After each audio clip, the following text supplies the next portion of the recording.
I just finished setting up my first pretty, I should say, my first pretty amphibian tank, and I'm really pleased with the way this turned out. It's the theme that I had in mind. It's just set up a little differently than I had originally planned, but I do like the way it turned out. So I'm just going to give you a quick little tour and explain what I did. This is just a Rubbermaid tub, and as you can see, it's got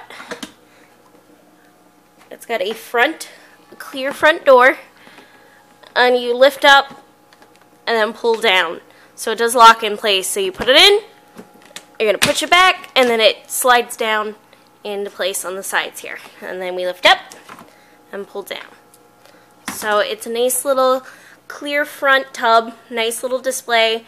I bought two of them together so that I can stack them. So I don't know right now what I'm going to use the other one for, but I have another one. I did make a few modifications when I got this, just to try and seal up any little cracks and whatnot in it, to try and make it a little bit more animal proof, so to speak. One of the things you'll probably see is this here, some wood along here, along the top, and then there's wood along the little lip that was here in the container. And this wood here on the door, when it closes, comes up over the inner lip of the container, so that nothing can get up underneath this door, because as you can see, I can pull it out. But once it's shut, it's sealed pretty tight. Nothing's going to get up under there.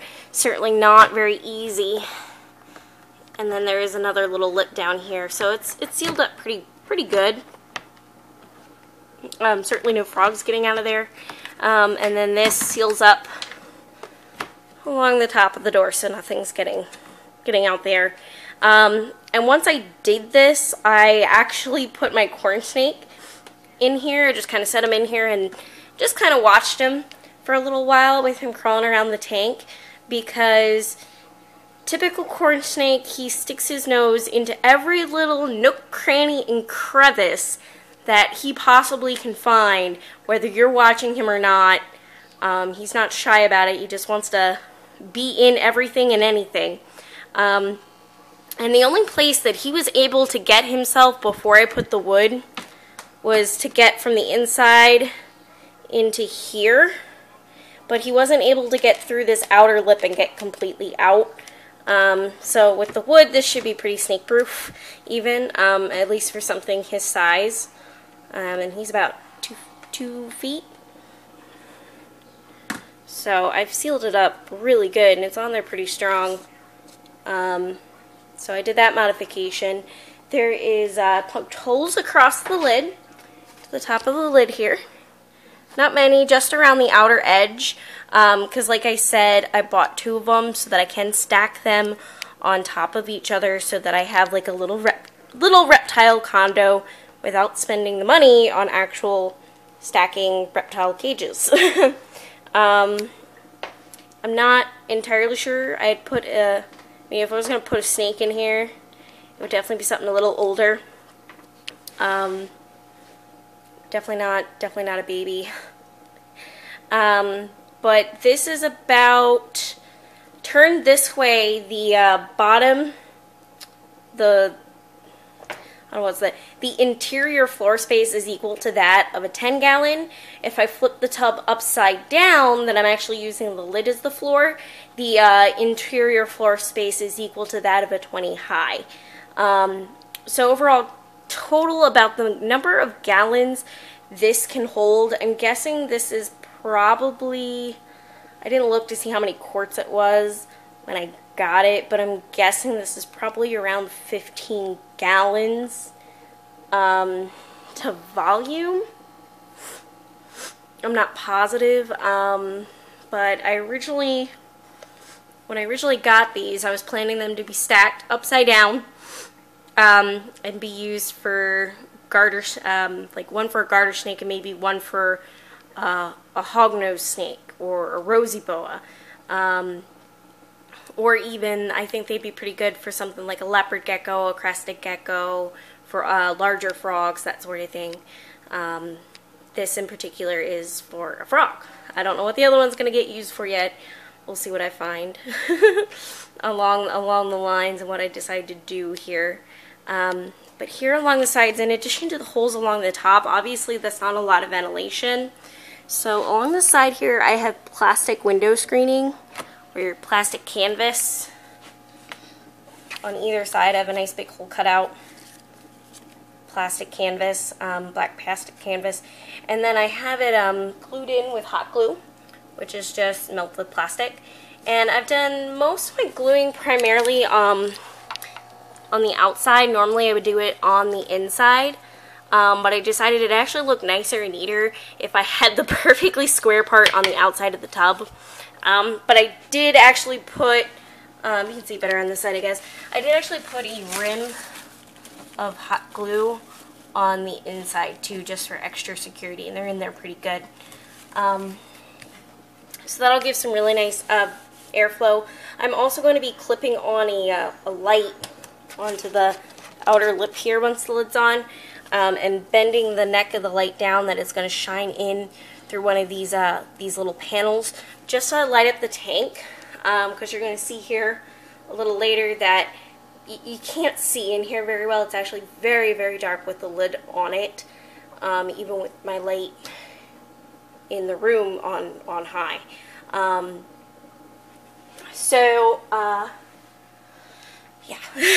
there's that. So let me, now that I covered what's in here and how I did this, let me just kind of show you what's going on with the tank. This here, I have a foam background. This is an actual 10-gallon foam background. This background is by T-Rex. It's a T-Rex foam like stump. It's a little stump background from T-Rex. It's not what I was expecting, all honesty. The stock photo that the seller used was for the 20-gallon size, not the 10-gallon, so it's shaped a little bit differently and colored a little bit differently. The paint job and everything on it's not as good as I was expecting.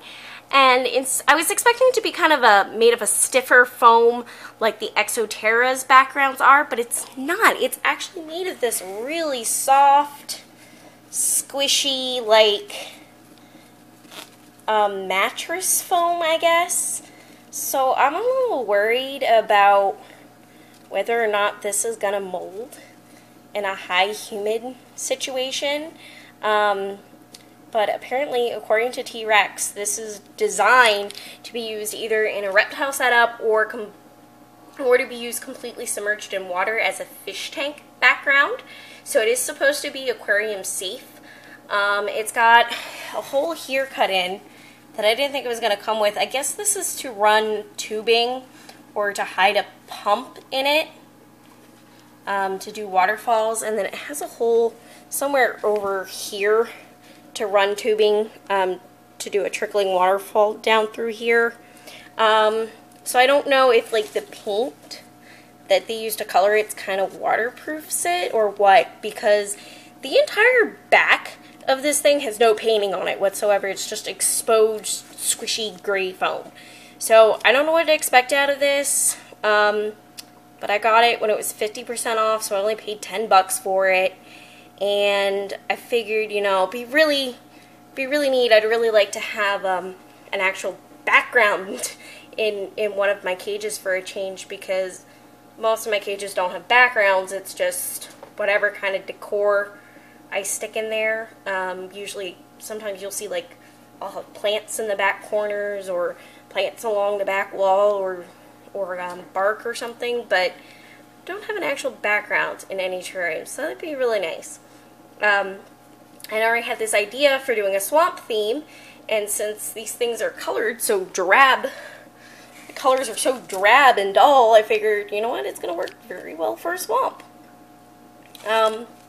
This being a 10-gallon background, I was originally planning to buy an actual brand new or used actual 10-gallon glass aquarium, either secondhand or brand new from Walmart, and you know, put them in there, which is why I got the 10-gallon size.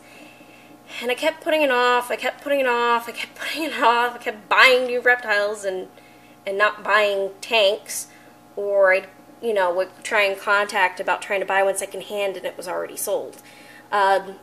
So then I just got the bright idea. I already had these tubs, I already had them designed and, you know, sealed up and everything to use for, like I said, a rosy boa garter snake or something. I've actually done a 360 on what I'm getting as far as a Boyd, and money's already down, so I actually didn't need one of them. So I decided to see if, you know, there was some way I could shove the background in there, or if, like, when I fit it in there, if there'd only be a little bit of room on the sides that I could shove cork bark or something into, because I have some nice flat, thin pieces of cork bark I could have put in along the sides if the container was just a little bit wider than the background. And it turns out this fits in here perfectly. Absolutely perfectly. This tank is, I mean, it tapers. You can see the top is wider. So it is a little tight at the bottom, the very bottom of the cage. I really had to kind of shove it in the corner, but it fits absolutely perfect along the top here. So the only difference is this cage is, this tub is, it's wider, it's much wider, you know, much more this way, wider than a 10-gallon, and it's higher, it's a little bit higher than a standard 10-gallon. That's what I'm saying. I'm guessing it holds about 15 gallons of water, especially taking into consideration the, how it tapers slightly as it comes down to the bottom. So it fit perfectly, so I'm like, you know what? I have one of these officially open. I'm not using it for anything else right now, or that I'm foreseeing in the near future. So I'm like, we're going to set this up. We're going to use this for my frog. Because it is a little bigger than what I was expecting, and he's a lazy bones. I may be getting him a tank mate, a buddy, possibly a girlfriend. So I don't know. We'll see if he perks up and gets any more active in a nice, fancy, decked out cage. But okay, so enough about the background and the tank. You want to see what else is in this. My substrate here is just, it's nice damp moss. It's nothing but moss. I don't have anything else in here. I don't have eco earth or coconut fiber or hydro balls or anything like that on the very bottom of the cage. It is pure moss, and it's just one of the Exoterra compressed bricks of moss, and I think it took about a half of a single brick to fill this thing. And I have it packed in pretty tight in some places. My frog is a burrower, so the moss will stay nice and loose and damp and be really easy for him to burrow under, without it being something that's so fine and loose that it's going to stick all over him and get in his eyes, and, you know, constantly getting kicked up into the water dish where it's going to be really hard to remove, and it's not going to be getting all over the place every time I take him out, because he is like an educational tool. So he is he's handled a little bit, not super frequently, but so I don't want him covered in substrate, and he was just a mess of coconut fiber when I brought him home. So I went with moss because it will hold the dampness, it will still stay nice and loose, and it's not going to stick to him nearly as much. Big plus. Up here, you probably seen just a moment ago, I have some of this moss shoved in behind the background here. It's pretty much along a good portion of the top. I had a little bit of a gap right here. I had a little bit of a gap right here in the middle of the foam background, and I didn't want my frog to climb up here and then wedge himself back under there and get stuck or get lost or hurt himself or something. So I filled up that hole with moss, plenty of it. Like, it's compacted in there pretty tight. Like, it's in there pretty tight. in like all the places, like good deal of it. And it adds some color up here and makes everything look a little bit more natural and woodsy because I have moss just randomly instead of just on the bottom. I have some moss up here. This is a branch. I have a branch here of a cork bark branch. And again, it's not a very thick branch. It doesn't have a big diameter. It didn't have a really big hole or anything for him to climb into, but still, I wanted to plug it up so that there's no chance of him, again, wedging himself into this hollow piece of round cork bark and getting himself stuck or injured. So I just put a bunch of moss, again, just packed in a bunch of moss on the top, and nice big wad, kind of packed it in along the upper sides and the back of it too. So he can't get stuck in behind it very easily or anything. And then kind of just have it slightly draping down along the sides. Just again, a more natural look, lots of moss. There's actually moss growing on this piece of cork bark. I don't know if that's going to spring back to life or not. It's probably fairly dead, but we'll see. But I bought this piece of cork bark like this with the moss growing on it. So this is wild moss. This is wild collected cork bark. All of my bark is. It was sanitized, gas treated and everything before I bought it by the person that, the wholesaler that supplies it. But I bought this specific little piece of cork bark with this particular tank in mind. I already knew what kind of setup and theme I wanted to do for my frog, and I seen this with the moss growing on it. I'm like, oh my god, it's perfect. Because this is my Mossy Swamp theme, by the way. I think I forgot to mention that. Mossy Swamp theme. So this tank is all about moss. Moss, moss, moss. Everywhere I can get moss. So, yeah. Lots and lots of moss. That's kind of the name of the game here. Lots and lots of moss. There was some design I was thinking of adding Spanish moss too, but I don't even remember what freaking tank that was anymore. It might have been one I discontinued. So we might actually get some Spanish moss later and drape it in the plant and everything, but for now this is what it is. We're going to see how this goes. I have another piece of cork bark back here up under the plant. The base is like right here, and then it goes all the way up. This whole entire piece goes the whole way up at a diagonal, and it's it fits really good into this natural groove. I have a groove exactly like this on the other side in the foam background, and it sits in there very good, so it's pretty tight. So this is just, it adds texture more than anything. It's another little climbing perch. Because you can climb, you know, right in here in the middle. You can hide in behind it, you can climb on the back part. So this plant is just like everywhere. You can climb in the back part of it, you know, on the back, or hide right in behind it. Give him a better sense of security and just, you know, more climbing, more area places if he does decide to climb. This here is a silk pothos. And I just had this on hand. I acquired this when my grandma was cleaning up her silk flower arrangements. I took all the nice ones from her. She was just going to throw them out. I'm like, hey, I'll take them. My Repsol cages make them look pretty. I mean, this is probably like at least a $6 plant right here. And I just have the stem of it shoved in this hole, this pre-cut hole that was already in this background when I bought it. And this hole is kind of ugly. It really bothers me. I may actually shove some moss in here too and drape it down in through the plant. But since I already had this moss here, I didn't for the time being because I thought it might be too mossy. We might lose this nice little trunk decor we have there. So I'll decide what I'm going to do about that later as far as that goes. And then I have a third piece of cork bark here. And it's just kind of laid up in the corner. Again, it's just another little place to climb. Add some texture, added a little bit more to the tank, and he can go. This gives him a place up here in the very top of this background piece. Gives him a little hiding area on top of the actual background piece.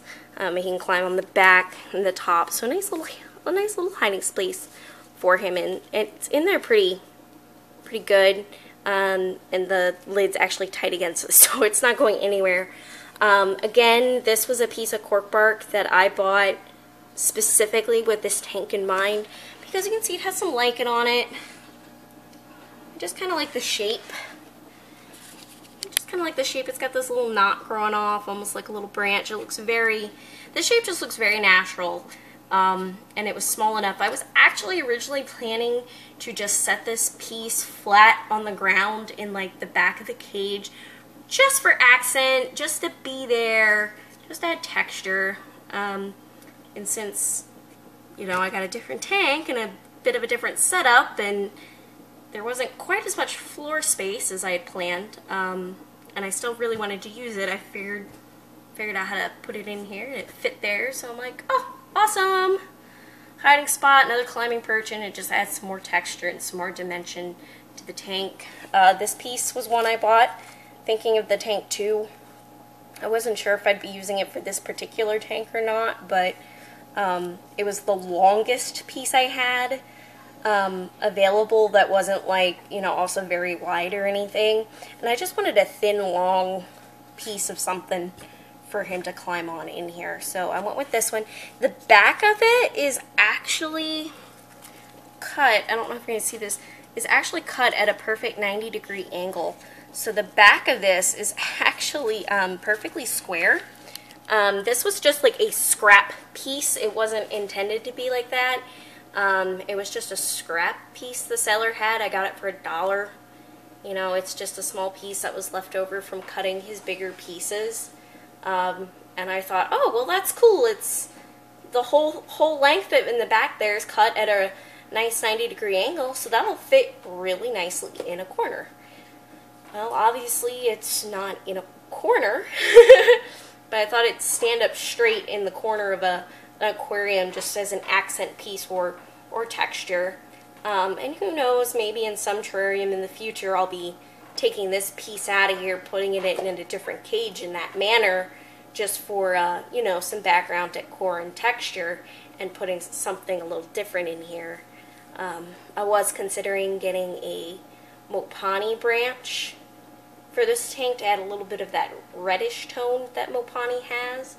I just can't find ones that are nice and like perfectly straight that are going to fit in here.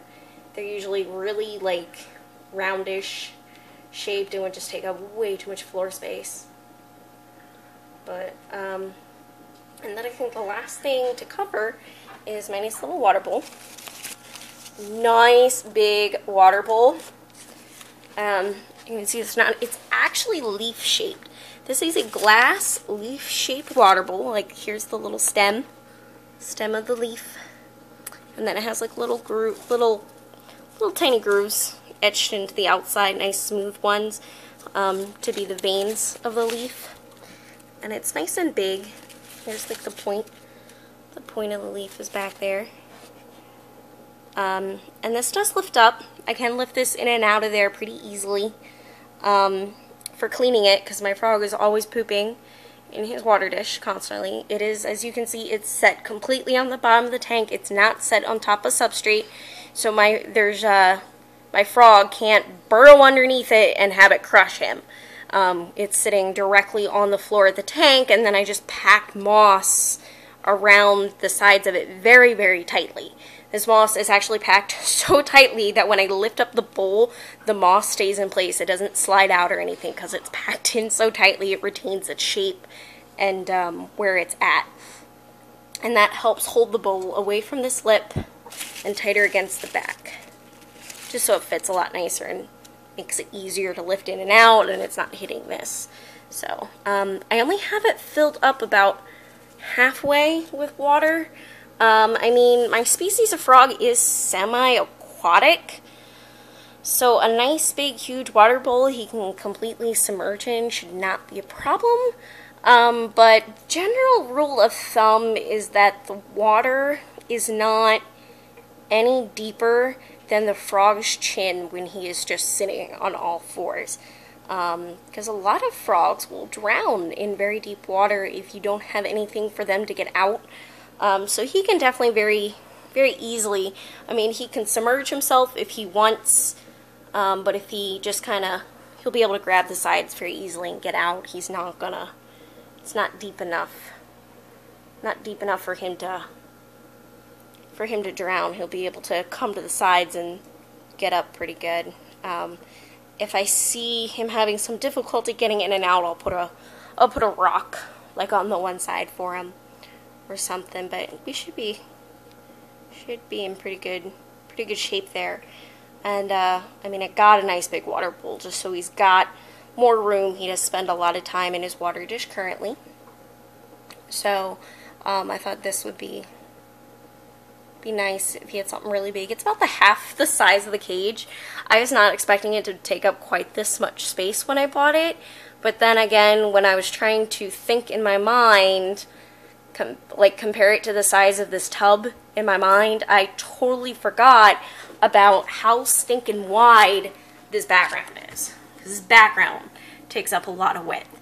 So that's kind of my fault, but since he's semi-aquatic, it's not really a big deal. He still has half the cage to be burrowed under and whatnot in the moss, which is still very damp from yesterday. So I think we'll be in good shape. I guess apparently they do climb around or go into bushes in the wild at night. So hopefully this is pretty good for him.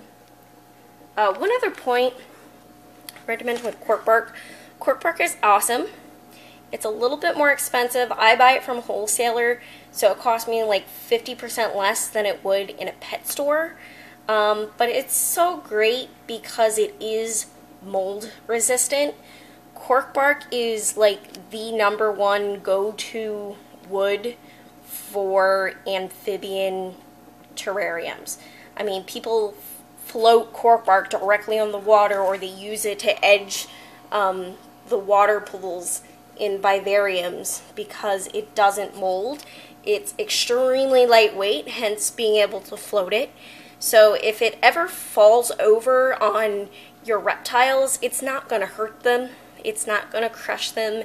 It's not going to crack your cage or any of your other decorations. So, love cork bark. I buy a bag full every time I go to the reptile show and see the vendor, just because I figured can't have too much. But alright, let's go ahead and put my frog in. I did like scrub my hands like crazy. Scrubbed my hands like crazy before I did this video. So let's go ahead, let's get the lid on first. Just snaps on either side. Snaps a little hard. Like I said, can't really see it, the wood is completely right up that top piece, right against the glass. Or the top of the lid. My frog is right here. This is his old setup. This is a flat, like faunarium, it's called. I forget who makes them. But it's called a faunarium cage. I think Exoterra makes something similar. And they're just flat cages that are designed for things that don't really need a lot of height and stay small, such as salamanders, newts, your pixie frogs, and they're also very popular for raising up hatchling baby snakes.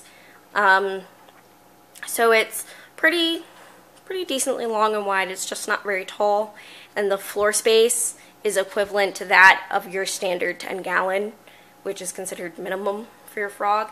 And like I said, he burrows more than he climbs, so having such little height, not a problem for him. But I had this on hand, so I kind of just threw in paper towel, a piece of foam egg crate, so there's something to climb on, this plastic plant that I had on hand from when I adopted a green anole. I just kind of ran out to the pet store and bought, like, you know, a plastic plant, a real cheap cage. It's the cheapest stuff I could find. So I had this on hand, chucked that in there. This water dish is, it's an empty bowl to like some heat up meal that I scrubbed out and put two aquarium river stones in that I had just to weight it down so he can't spill it over.